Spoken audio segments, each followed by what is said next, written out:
Bom, boa noite para vocês. É muito bom ver vocês todos aqui mais uma vez. Muito bom mesmo. Vamos, antes de começar, a fazer a nossa prece. Elevando os nossos pensamentos, entregando todas as nossas dores, as nossas alegrias, as nossas angústias e aflições nas mãos daquele que só quer o nosso bem, nas mãos de nosso Senhor Jesus Cristo, para que Ele nos auxilie na jornada dessa vida terrena, para que nós consigamos a cada dia mais enxergar todo o auxílio que chega, que nossa Mãe Santíssima permaneça e se faça cada vez mais vista por nossos olhos, que nós a sintamos nos envolvendo com o seu manto de amor e de esperança, de alegrias e de certeza de que nós, apesar das nossas dificuldades, iremos conseguir a cada dia superar os obstáculos da nossa vida terrena, fazer com que isso resplandeça em nosso futuro em forma de amor, de confiança, de paz e de serenidade. Muito obrigada, Senhor Jesus, pela oportunidade de estarmos aqui hoje, encarnados e desencarnados, unidos na meta da evolução espiritual. Muito obrigada, Senhor Jesus, que assim seja, graças a Deus. Hoje a gente vai estudar mais um pouquinho o Evangelho segundo o Espiritismo. Quando perguntavam para Chico Xavier, e sempre tinha muita gente curiosa que ia ter com ele, e perguntava: Chico, qual é a novidade? Qual a novidade que os espíritos mandaram? E ele ria e ele sempre respondia: a novidade é o Evangelho.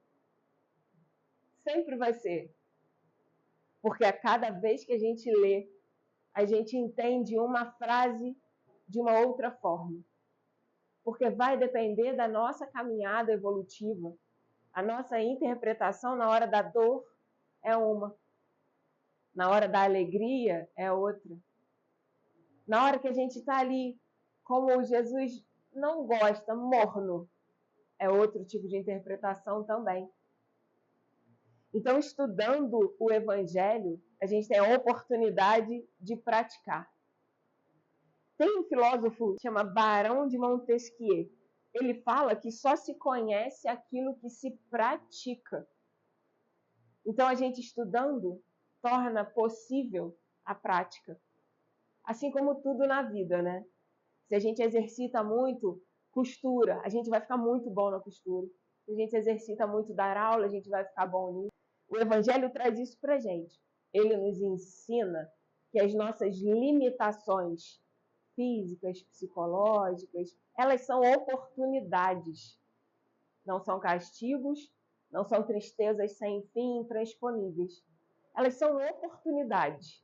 Vai depender da forma como eu encarar isso e do tipo de ajuda e a quem eu vou pedir.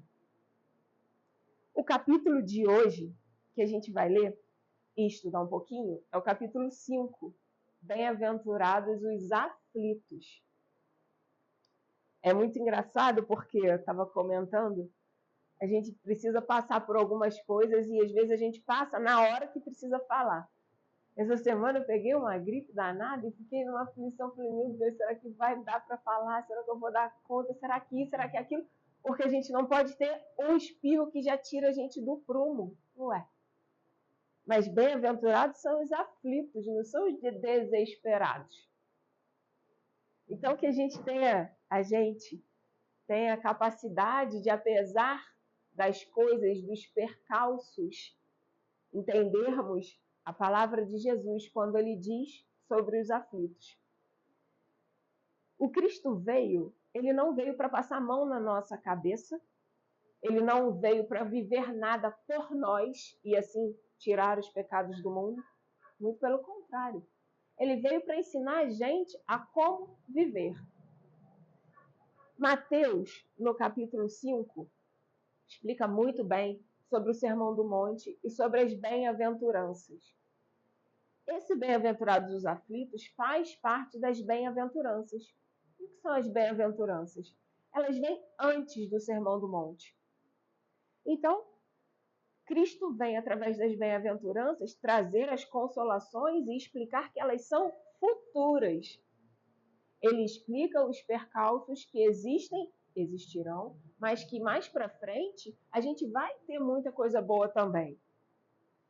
As esperanças e consolações futuras são a introdução, então, do Sermão do Monte. Mateus traz para a gente, como em todo o início de capítulo do Evangelho segundo o Espiritismo, as passagens bíblicas, essa é a número 5 de Mateus. E Jesus, vendo a multidão, subiu a um monte e, assentando-se, aproximaram dele os seus discípulos. E, abrindo a sua boca, os ensinava, dizendo: Bem-aventurados os pobres de espírito, porque deles é o reino dos céus.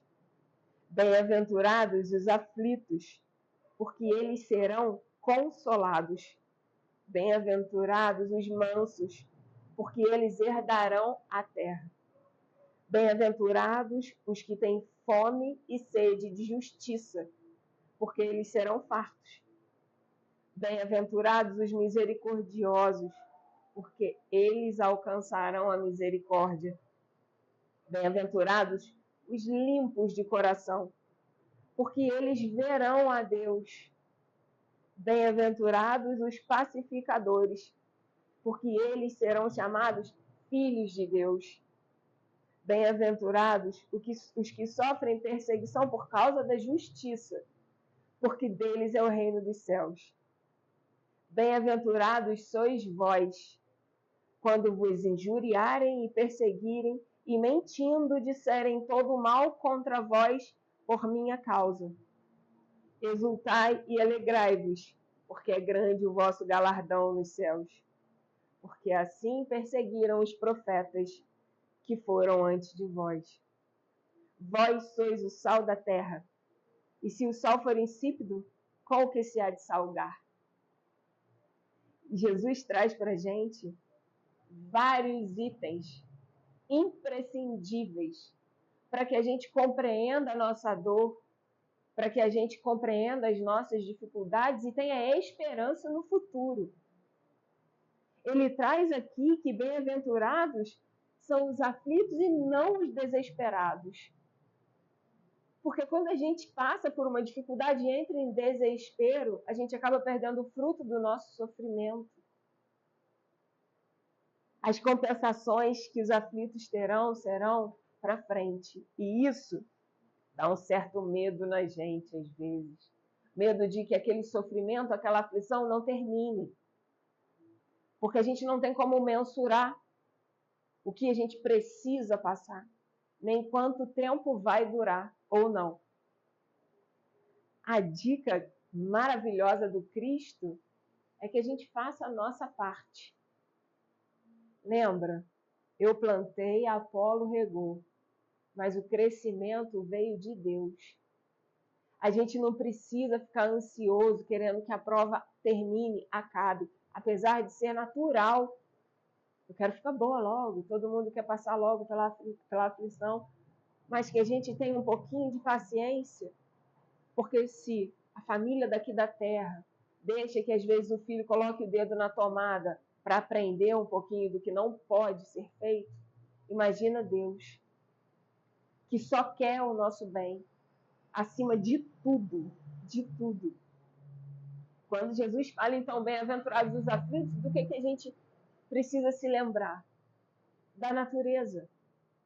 As aflições da borboleta, olha, era um casulo, depois de lagarto, era um casulo, teve aquela fase de paciência, de resignação, e depois teve a coragem de buscar força para abrir o casulo e virar borboleta. A história da ostra, o que é a pérola? É um farelinho de areia ou um cisquinho que entrou ali e que a ostra nem queria. Virou uma dor. Daqui a pouco virou uma ulceraçãozinha ali dentro. Daqui a pouco virou um tumor. E depois de muita dor, ela conseguiu encapsular aquilo, solidificou, virou uma pérola. A natureza mostra para a gente como a gente deve agir. Às vezes a gente não pode fazer nada, a não ser esperar. Esperar em Deus. Esperar com o coração na certeza de que nada está errado. Tudo segue um cronograma divino. E a gente não vai ter esse cronograma pregado na nossa parede. A gente vai precisar ter a resignação, a resiliência, para compreender que aquele programinha que a gente não está vendo é nosso. E que, poderia ter sido diferente se a minha mãe tivesse sido, ou se o meu pai tivesse sido. Na minha cabeça poderia. Mas será que eu gostaria? Lá em cima, quando eu consegui ajustar tudo junto com os amigos espirituais, será que foi isso mesmo que eu gostaria? Quando eu chego aqui, eu quero outra coisa. A gente se ajusta, vem, mas a gente precisa ter dentro do nosso coração a certeza de que está tudo certo. Bem-aventurados, então, os aflitos, não os desesperados. Se a gente admite Deus, todos admitimos a presença de Deus, a existência de Deus. Ok. Deus, então, seria o quê?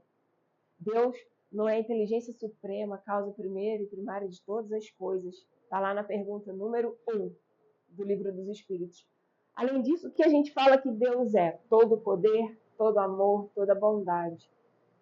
Quando a gente admite isso dentro da gente, no nível que a gente conseguir, a gente não tem como questionar as vicissitudes da vida ou as aflições da vida. Porque se a gente compreende que Deus é soberanamente justo, então tudo que me acontece há de ter uma causa justa. Apesar de eu não me lembrar o que aconteceu antigamente, para que isso esteja acontecendo comigo hoje. A certeza no meu coração de que nada está fora do lugar, ela me acalma. Ela me dá força para passar por isso. Ela me dá mais tranquilidade para que eu possa, além dessa dor, conseguir continuar vivendo e enxergando outras formas de passar por esse problema, porque eu sei que está tudo na justiça de Deus, que é a que importa. Visto isso, a gente volta para o Evangelho, que ele nos traz que as causas das aflições podem ser de duas vertentes, da vida presente ou das vidas passadas. Na vida presente, eu cheguei aqui e eu estou passando por essa aflição. Se eu paro para pensar por que disso, eu consigo ver lá atrás a frase: se eu tivesse feito diferente, se eu tivesse ido ou se eu não tivesse ido. Então, geralmente, a maioria das aflições que a gente passa hoje são frutos dos probleminhas que a gente arrumou ainda nessa vida.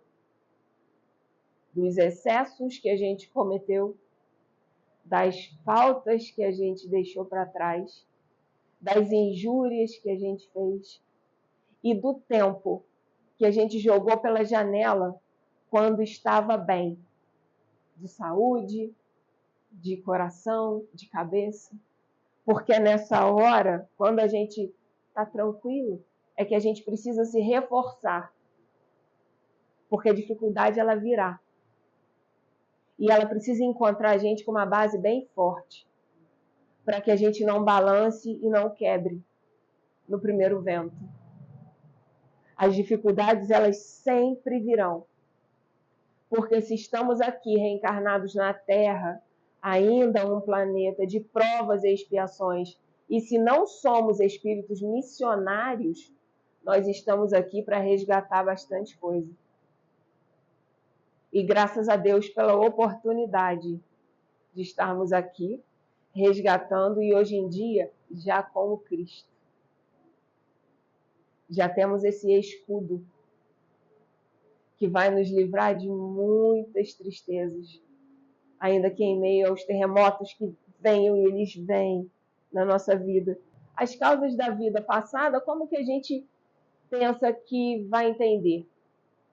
Uma doença que a gente já nasce com ela, às vezes uma doença psicológica, uma angústia desde criança, ou uma deficiência física, ou alguma coisa desse nível. Uma criancinha que nasce, em tenra idade já morre. Como que a gente explica isso, se não pelo Espiritismo, se não pela reencarnação? Como que a gente consegue dizer que Deus é justo se a gente não acreditar na reencarnação?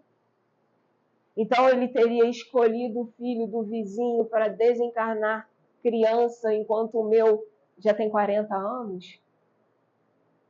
Então Deus teria 2 pesos e 2 medidas, ou foi uma questão de sorte? Porque ele tem tudo na vida material, o outro não tem absolutamente nada. Como eu explico isso? Essas aflições que uns já carregam desde o berço, enquanto outros não. Allan Kardec traz isso para a gente detalhadamente em todos os livros da codificação, todos eles. O que a gente deve pensar? Deus é soberanamente justo, em primeiro lugar. E a justiça é para todos. Se uma pessoa hoje tem uma passagem no Evangelho que fala sobre as riquezas materiais, ela veio muito rica materialmente, ela precisa fazer alguma coisa boa e útil para os outros. Se uma pessoa não tem tantas posses e ela tem aquele amor, ela precisa fazer alguma coisa com aquele tanto de amor, aquele tanto de energia que ela tem. Às vezes ela vai lá e vai ajudar o cara que é muito rico. E tira ele do buraco, e resgata ele, mostra para ele que a vida é além disso que fica. Então as aflições, elas vêm para todos, independente de crença, de raça, de religião, de status social. As aflições, elas vêm para todos. O desespero, ele nasce dentro de cada um, se cada um permitir. E é difícil controlar, porque estamos acostumados a querermos que tudo se resolva assim. Porque sim, quando a gente busca nas teorias e nas comprovações de Jesus Cristo, a gente vê os porquês. A gente vê que existem e a gente vê a justiça em cada uma delas, em cada um deles. Quantos males a gente já não poderia ter sanado se não fossem pelos nossos excessos ainda hoje? Quantos males a gente não cria porque Deus ele cobra, Deus pune? Não. Se aqui a gente faz uma dívida no banco e a gente precisa devolver esse dinheiro ao banco, a nossa vida, ela nos é dada para que a gente faça uma coisa boa. Se a gente não faz uma coisa boa, a gente vai perdendo esse tempo e a gente precisa devolver alguma coisa boa para a vida, que é Deus, né? Que é o Criador. Então, se a gente termina aqui, a gente vai ficar devendo esse tanto de coisa que a gente podia ter feito, porque a gente veio com todas as ferramentas necessárias. Eu vim com todas as minhas, vocês vieram com todas as suas, os desencarnados vieram com todas as deles. O que cada um faz com a sua ferramenta é o que cada um vai prestar conta depois.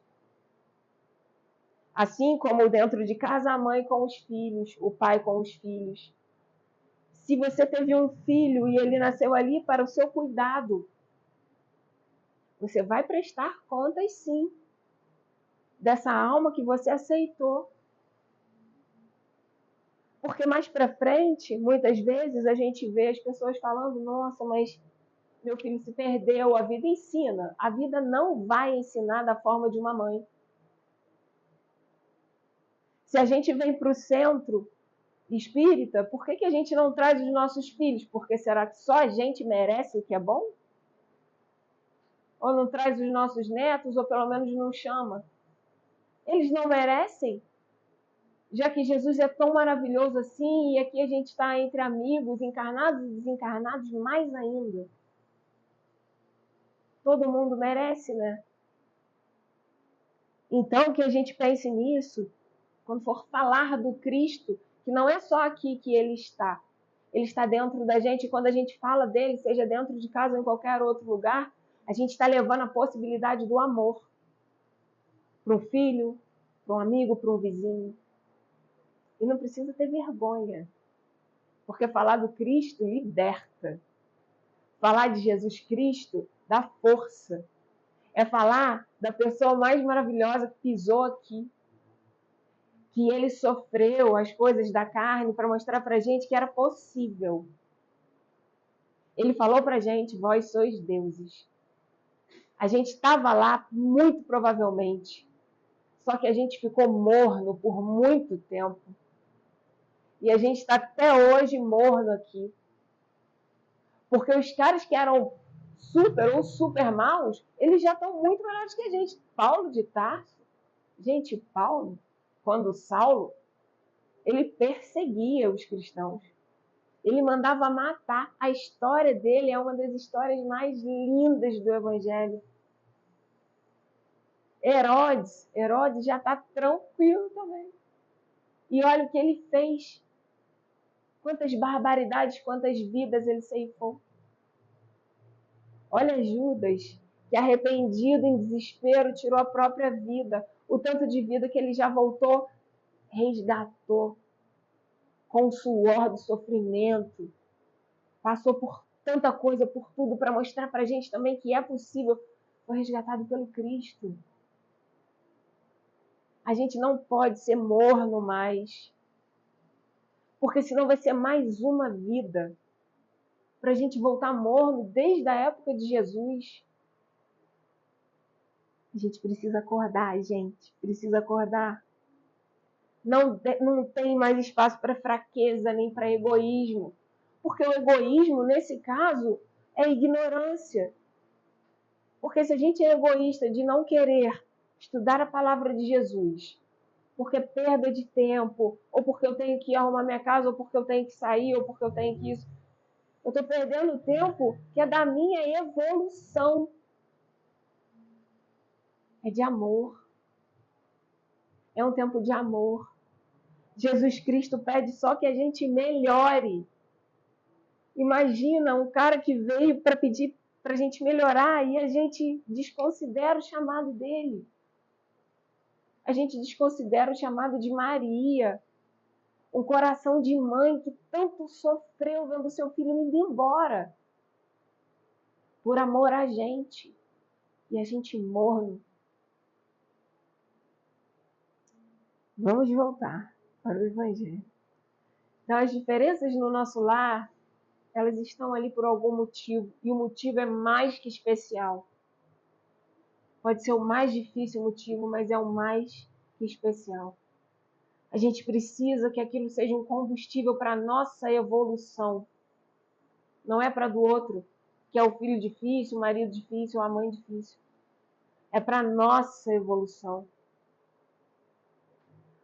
Que todos, está no Evangelho, que todos aqueles que são atingidos no coração pelas vicissitudes e decepções da vida, interroguem friamente suas consciências, que remontem à fonte dos males que o afligem e verão se não podem fazer aquela pergunta: e se eu tivesse feito diferente? E se eu não tivesse respondido? E se eu não tivesse brigado? Então, nada de fraqueza nem de egoísmo. E não responsabilizemos aos outros, porque a responsabilidade dos nossos atos são nossas. Até dos que a gente não lembra. Se aconteceu com a gente, é nosso. Poderia ter sido diferente? Poderia. Se a gente tivesse sido diferente lá atrás, talvez. Porque se não fomos, não podemos reclamar.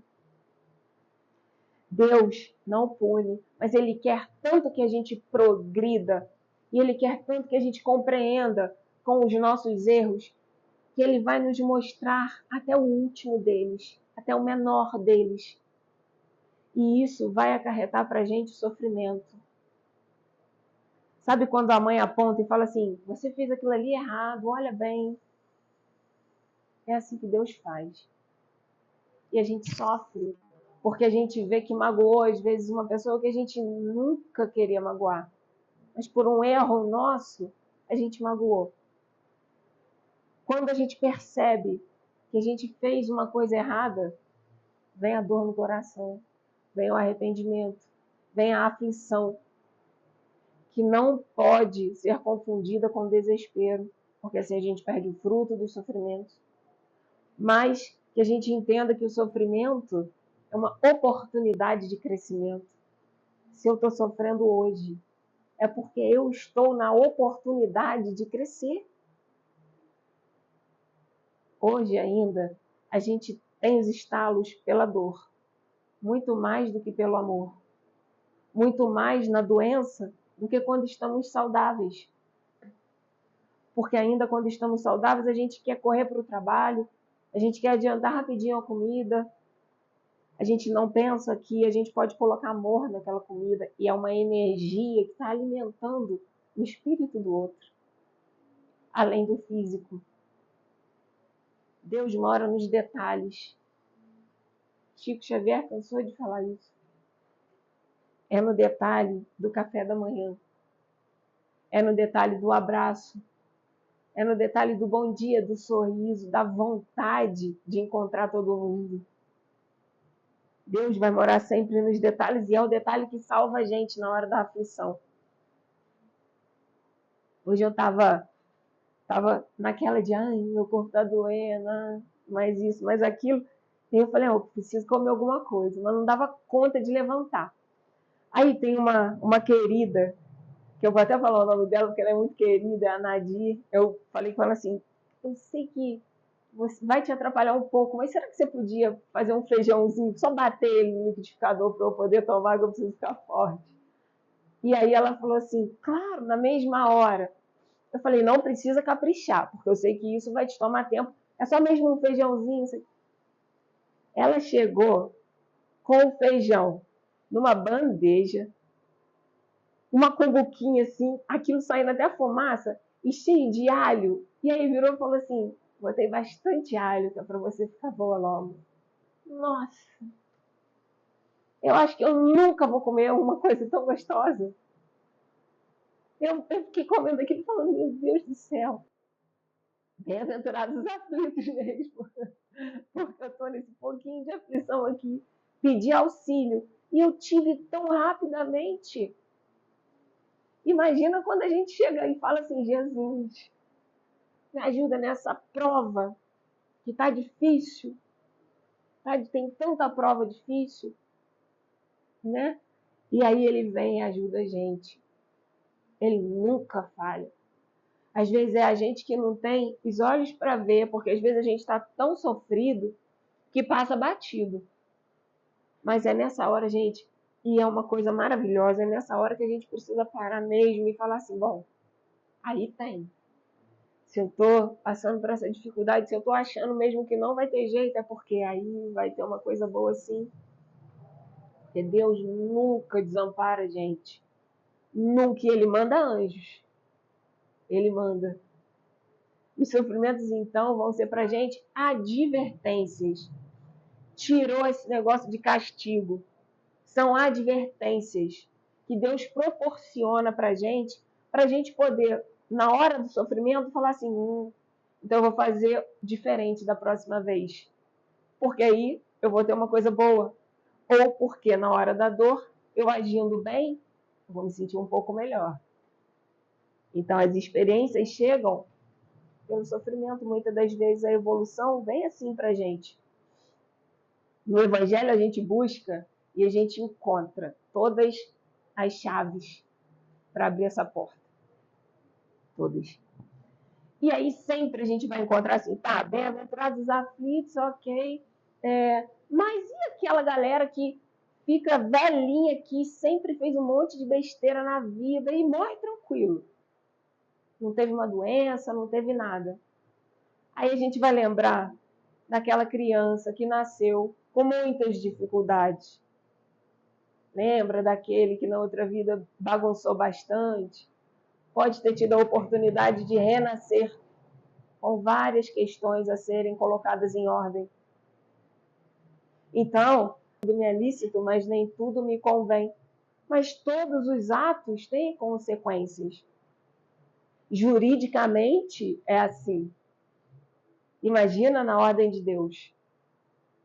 Também terão consequências e a gente não vai escapar das consequências só porque morreu tranquilamente com 102 anos, sem ter nada. A gente vai ter mais vidas. E aí a gente vai precisar dar conta das besteiras que a gente talvez haja feito. Porque a gente não é missionário ainda, né? Então a gente ainda tem arestas para acertar. Deus é justo. Vamos sempre lembrar disso. Deus é justo. Na idade madura, sempre tem também aquela parte que fala, quando a gente dá um conselho, muitas vezes dentro da nossa própria casa, que é onde nos sentimos mais à vontade para isso. Para de fazer tal coisa, porque isso vai te prejudicar. Vai te prejudicar. Aí a pessoa fala, mas não tem problema, se eu morrer eu já vivi muito bem. Que viveu muito bem? Aonde? Estragou seu corpo muito bem, parabéns. Mas e depois? Não acaba aqui. Jogar o tempo da gente fora é um mal desnecessário. É mais uma rebeldia que a gente traz de épocas idas. E a gente está aqui para depurar isso, né?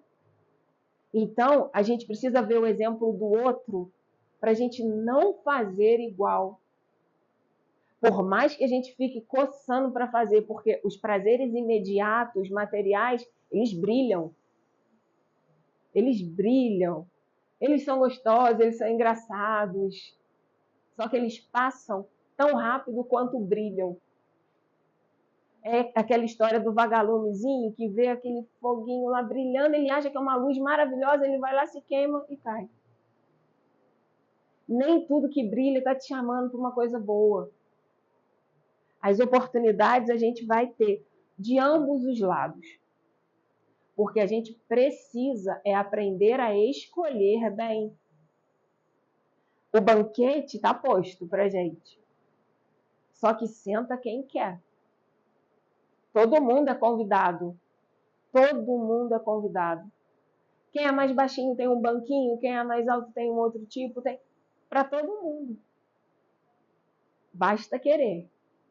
E o querer não é só, eu vou e agora daqui para frente está tudo bem. Não. Eu vou e agora daqui para frente eu vou saber como passar pelas aflições. Porque nada vai zerar as minhas dívidas. Nada vai zerar as possibilidades que eu vou ter daqui para frente de compreender os atos que eu fiz errados. Porque são possibilidades. Mas graças a Deus, hoje, a gente já tem o Evangelho. A gente já tem os amigos da Casa Espírita e de outras escolas religiosas também, que falam de Jesus Cristo, que pregam o amor e a caridade e que, além e mais que isso, exemplificam o amor de Jesus. Ação. Não tem a oração, é a ação no amor. Ela é mais do que qualquer outra coisa para a gente. O Cristo vem nos explicar nesse mundo de provas e expiações que a gente tem como fazer para melhorar. E tudo que a gente passa está certinho na engrenagem da nossa evolução. Tem uma história, eu acho que todo mundo, ou a maioria das pessoas, ouviu, que foi a do avião que caiu com um monte de jogadores de futebol lá de Chapecó. Um jogador, se eu não me engano o nome dele é Neto, foi um dos sobreviventes. E a maioria deles eram cristãos. Eu acho muito legal, porque a maioria dos jogadores falam de Jesus e isso é lindo demais. ele estava contando, ele agora dá palestras explicando as coisas, ele estava contando que ele teve um pesadelo dias antes, que o avião estava caindo. Estava tudo escuro, muita chuva e o avião estava caindo. E ele falou para a mulher dele, aí ele, vamos orar para Deus tirar isso de mim, porque eu preciso ir, a gente está indo para a final do campeonato. Passou, embarcaram acho que para São Paulo e de São Paulo para o destino. Dentro do avião, ele mandou uma mensagem para a esposa dele falando, olha, ora para mim, o avião vai decolar e eu tô com esse sentimento, tá me consumindo. Aí ela, não, lógico, não vai acontecer nada demais, a gente vai orar junto lá. E todo mundo dentro do avião, ele virou pro amigo e falou, olha, eu vou colocar meu fone, ouvir uma música e vou dormir. Tá, se despediu de todo mundo. Ele falou que, de repente, parou de ouvir o barulho do avião. E ficou como se o avião ficasse planando, só com o barulho do vento, exatamente igual o sonho. E ele abriu os olhos, tinha um amigo de frente para ele, que virou-se para ele e falou, não acredito nisso. E todos começaram a orar, todos eles. E ele fala que ele orava assim, Jesus, Senhor, o Senhor é o Deus do milagre, é o Deus do impossível, ajuda a gente. Ajuda a gente. Eles todos pediam pelo grupo, faz o melhor pra gente, ajuda a gente. E que de repente começou a tocar a sirene do avião e ele não se lembra de mais nada. Passado muito tempo, ele relatando a história, ele fala que o pastor da igreja dele ligou para a esposa dele e falou, olha, você precisa ser forte, você tem ainda sua família para cuidar. E a esposa dele falava assim, de jeito nenhum. O meu marido está vivo, eu tenho certeza absoluta que ele está vivo. E o pastor tentando dissuadi-la, acalmar o coração dela, e ele foi dado como morto, porque já tinha encerrado o resgate. Só que aí um policial que ficou muito desolado com o que aconteceu, falou, vou dar mais uma passeada aqui pelos destroços, né? Porque eu não estou acreditando que esse pessoal novo desse jeito morreu. De repente ele ouviu um gemido. Ele saiu correndo, chamou o amigo policial que estava lá. O amigo falou assim, não, você está muito cansado.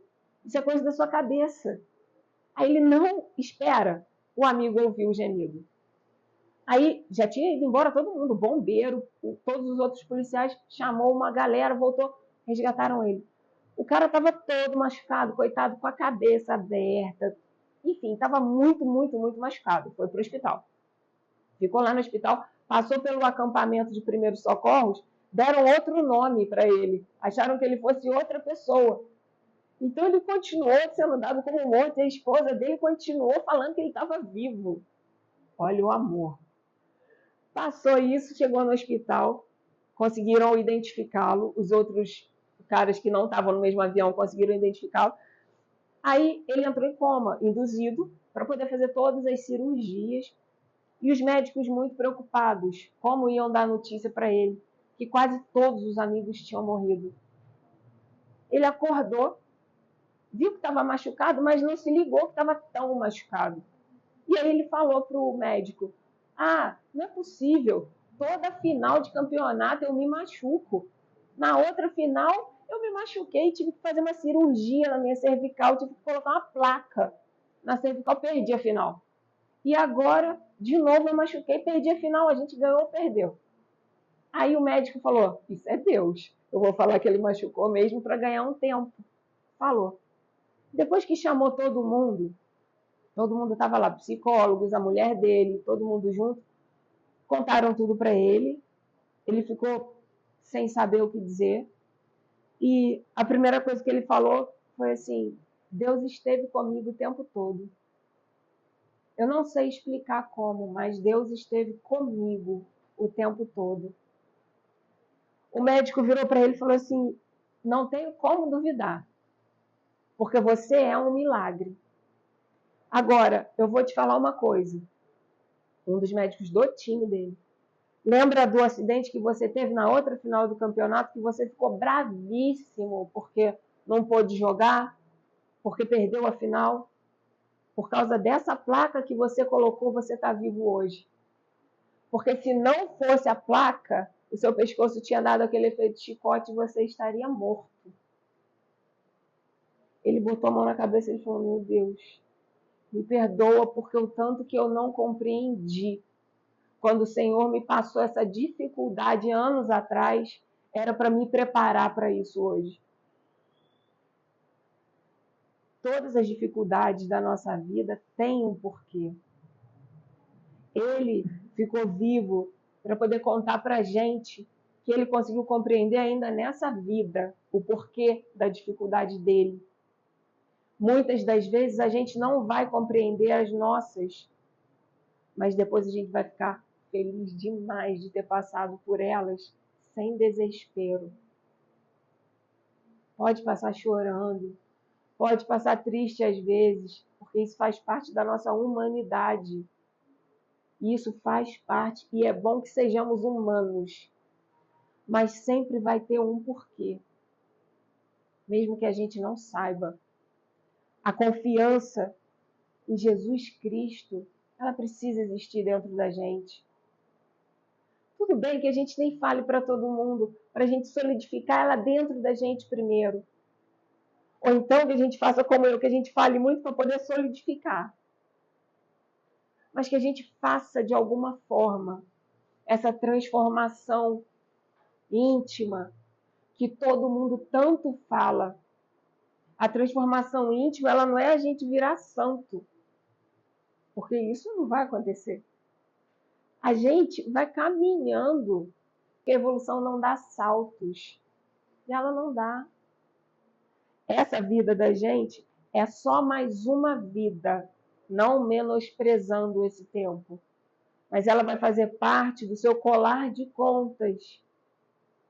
Milhares delas. Cada uma vida, se a gente fizer uma transformação na outra, a gente volta bem melhor.